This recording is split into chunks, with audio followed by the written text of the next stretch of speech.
What's up? It's Way Up with Angela Yee. I'm Angela Yee, and it's time for your Yee Tea. Sharon Stone has revealed the identity of the producer who she claims pressured her to have sex with a co-star for the first time.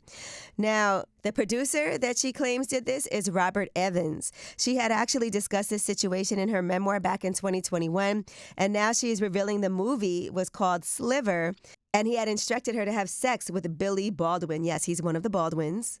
This was right after Sharon Stone did the movie Basic Instinct. This was her next film.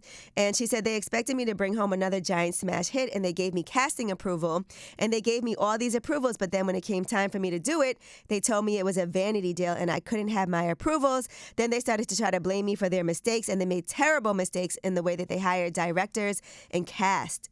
She said allegedly that Robert Evans told her, we need Billy to get better in the movie because that was the problem. She said that if I could sleep with Billy, then we've had chemistry on scene, and if I would just have sex with him, then that would save the movie, and the real problem with the movie was me because I was so uptight and so not like a real actress who could just F him and get things back on track. The real problem was I was such a tight arse. Sharon Stone also said when she heard that demand, she thought about how he hadn't listened to the list of actors that she suggested for Billy Baldwin's part, and she was frustrated that the film's bosses wanted her to go from co-starring with Michael Douglas in Basic Instinct to working with Billy Baldwin. She said, I didn't have to F Michael Douglas. Michael could come to work and know how to hit those marks and do that line and rehearse and show up.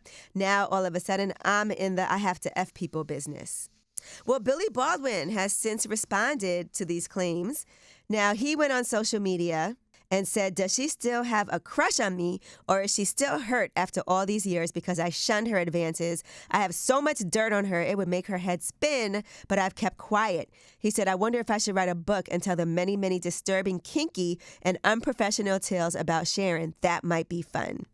That was a terrible response, by the way, but I could see that he was offended that she took issue with his acting. And also, how would he even know what the situation was behind the scenes, whether or not the producer told her to do that? But you know, a hit dog will holler.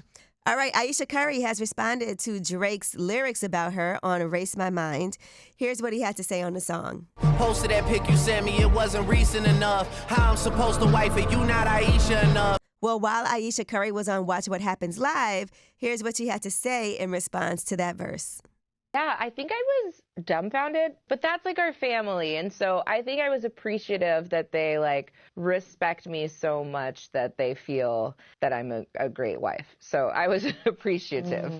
And speaking of the Currys, Steph Curry is maybe perhaps going to get into a career in politics.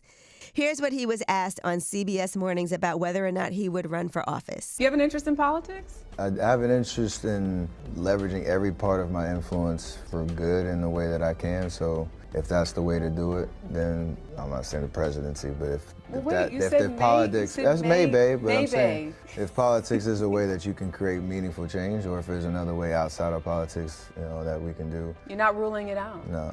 2028, you never know. Not that soon. All right, well, that is your Yee Tea. And when we come back, we have Under the Radar. These are the stories that are not necessarily in the headlines. They are flying under the radar. It's Way Up.